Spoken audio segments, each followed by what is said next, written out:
बात भगवान राम के जन्म से पहले की है, जब भील आदिवासी कबीले के मुखिया अज के घर बेटी पैदा हुई थी। उसका एक नाम श्रमणा और दूसरा नाम सबरी रखा गया। सबरी की माँ इंदुमती उसे खूब प्यार करती थी। बचपन से ही सबरी पशु पक्षियों की भाषा समझकर उनसे बातें करती, और जब सबरी की माँ उसे देखती तो कुछ समझ नहीं पाती थी।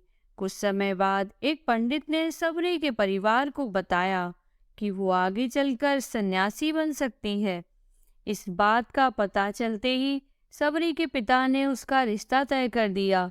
जैसे ही शादी का दिन नजदीक आया, सबरी के घर वालों ने खूब सारी बकरियां और अन्य जानवर घर के पास लाकर बांध दिए। एक दिन सबरी की माँ जब उसके बाल बना रही थी तो उसने माँ से पूछा, इतने सारे जानवर हमारे घर क्यों लाए गए हैं माँ?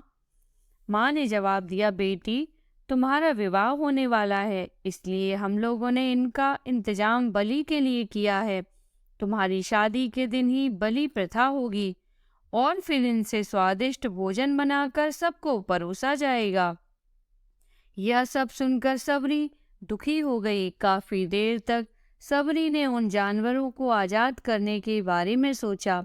सोचते सोचते सबरी के मन में हुआ कि अगर ये जानवर यहाँ नहीं होंगे तो इनकी बलि रुक सकती है।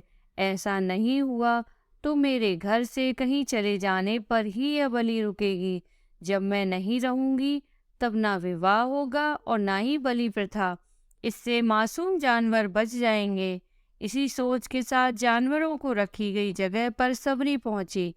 उसने सोचा कि उन्हें खोल देती हूँ, लेकिन वो ऐसा नहीं कर पाई। उसके बाद सबरी जंगल की तरफ भागने लगी। भागते भागते सबरी ऋषिमुख पर्वत पहुंच गई। वहां करीब 10,000 ऋषि रहा करते थे। सबरी को लगा कि वो भी इसी जंगल में किसी तरह ऋषि मुनियों की सेवा करके अपना जीवन जी लेगी। वो चुपचाप उसी जंगल में एक हिस्से में किसी तरह से रहने लगी। सबरी रोजाना ऋषि मुनियों की झोपड़ी के आगे झाड़ू लगाती और हवन के लिए लकड़ियां भी लाकर रख देती। ऋषि मुनियों को समझ नहीं आ रहा था कि जंगल में उनके काम अपने आप कैसे हो रहे हैं। एक दिन सबरी को किसी ऋषि ने देख लिया। उसे देखते ही उसका परिचय पूछा। जैसे ही सबरी ने बताया कि वो भील आदिवासी परिवार से संबंध रखती है तो उसे ऋषियों ने खूब डांट लगाई। सबरी को इस बात का बिल्कुल भी पता नहीं था कि उसकी जाति छोटी है और उसे ऋषियों द्वारा जाति की वजह अपमान सहन करना पड़ेगा। इतना सब होने के बाद भी सबरी हर ऋषि मुनि के दरवाजे पर पहुंचती और उनके आंगन में झाड़ू लगाकर उनसे गुरु दीक्षा देने के लिए कहती। हर कोई सबरी को उसकी जाति की वजह से अपने आश्रम से भगा देता था। ऐसा होते होते काफी समय बीत गया। उसके बाद सबरी मतंग ऋषि की कुटिया में पहुंची। वहां पहुंचकर मतंग ऋषि को सबरी ने बताया कि वो उनसे गुरु दीक्षा लेना चाहती है। उन्होंने खुशी खुशी उसे अपने गुरुकुल में रहने दिया और भगवान से जुड़ा ज्ञान देते रहे। सबरी ने भी अपने गुरु मतंग ऋषि की सेवा करने में कोई कसर नहीं छोड़ी। वो गुरुकुल के भी सारे काम करती थी। सबरी से खुश होकर मतंग ऋषि ने उसे बेटी मान लिया था। समय के साथ मतंग ऋषि का शरीर बूढ़ा हो गया। उन्होंने एक दिन सबरी को अपने पास बुलाया और कहा, बेटी, मैं अपना देह त्यागना चाह रहा हूँ। बहुत साल हो गए इस शरीर में रहते रहते। सबरी ने दुखी मन से कहा, आपके ही सहारे मैं इस जंगल में रह पाई हूँ। आप ही चले जाएंगे तो मैं जी कर क्या करूँगी? आप अपने संग मुझे भी ले जाइए, मैं भी देह त्याग दूंगी। मतंग ऋषि ने जवाब दिया, बेटी, तुम्हें चिंता करने की जरूरत नहीं है। राम तुम्हारी चिंता करेंगे और ध्यान भी रखेंगे। सबरी ने राम का नाम सुनने के बाद पूछा, वो कौन है और उन्हें मैं किस तरह से ढूंढूंगी? मतंग ऋषि ने बताया, राम कोई और नहीं, भगवान है। वो तुम्हें सारे अच्छे कर्मों का फल देंगे। तुम्हें उन्हें ढूंढने की कोई जरूरत नहीं है। वो एक दिन तुम्हें खुद ढूंढ लेंगे। इस कुटिया में आएंगे और तुम्हें उनके हाथों ही मोक्ष मिलेगा। तब तक तुम इसी आश्रम में रहो। इतना कहते ही मतंग ऋषि ने अपना शरीर त्याग दिया। सबरी के मन में मतंग ऋषि के जाने के बाद से एक ही बात थी कि भगवान राम स्वयं उससे मिलने आएंगे। वो रोज भगवान राम से मिलने के लिए बाग से अच्छे अच्छे फूल लाकर पूरा आश्रम सजाती और भगवान के लिए बेर तोड़कर लाती। भगवान के लिए बेर चुनते हुए सबरी उन्हें चख लेती थी ताकि भगवान वो सिर्फ मीठे बेर ही दे।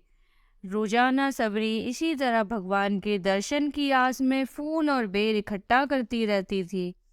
इसी तरह इंतजार में कई साल बीत गए। सबरी का शरीर एकदम वृद्ध हो गया। एक दिन आश्रम के पास के ही तालाब में सबरी पानी लेने गई थी।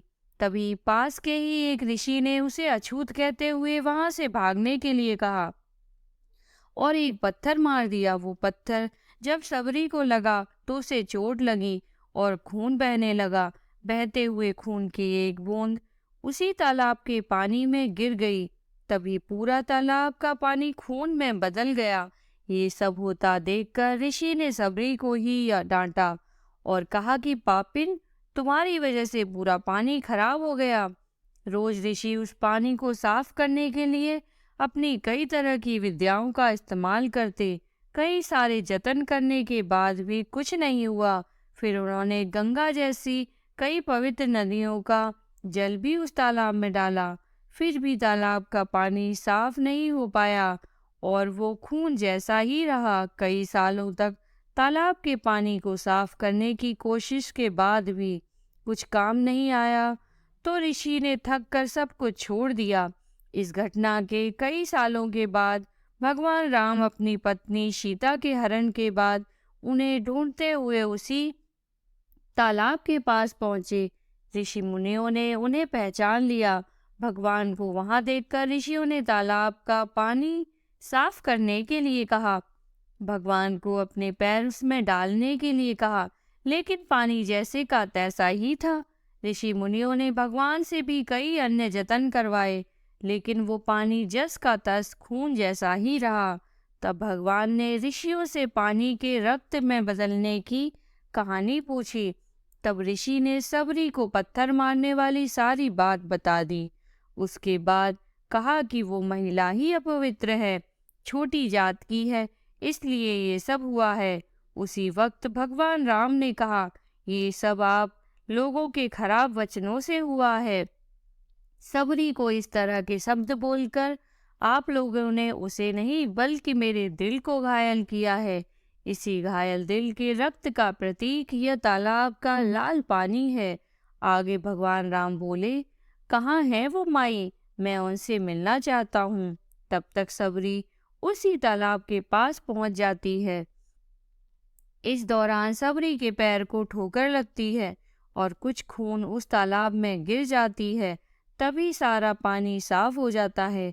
भगवान सबसे कहते हैं कि देखिए, आप लोगों ने क्या कुछ नहीं किया, लेकिन पानी साफ नहीं हो पाया।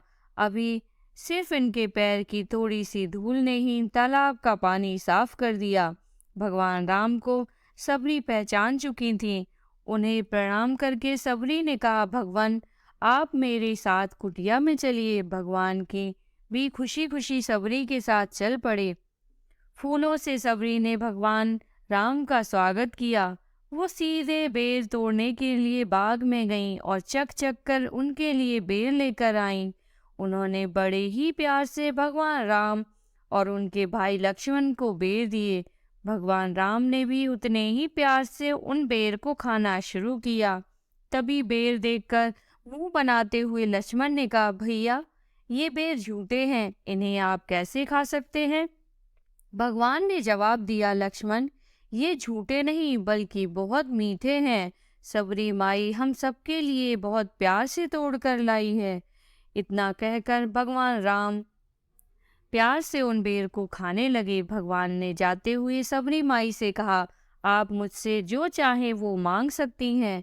सबरी ने उन्हें कहा, मतंग ऋषि के कहने पर मैं आज तक सिर्फ आपके दर्शन के लिए जी रही थी। अब आप मुझे मोक्ष प्रदान कीजिए, मैं अपना शरीर आपके सामने ही त्यागूंगी। उसी वक्त सबरी ने अपना शरीर त्याग दिया। भगवान राम ने अपने हाथों से उनका अंतिम संस्कार किया और सीता माँ की खोज में आगे बढ़ गए। इस तरह से ऋषि मतंग की बात सच साबित हुई और सबरी को भगवान राम के दर्शन भी हुए। तभी से भगवान राम को सबरी के राम भी कहा जाने लगा।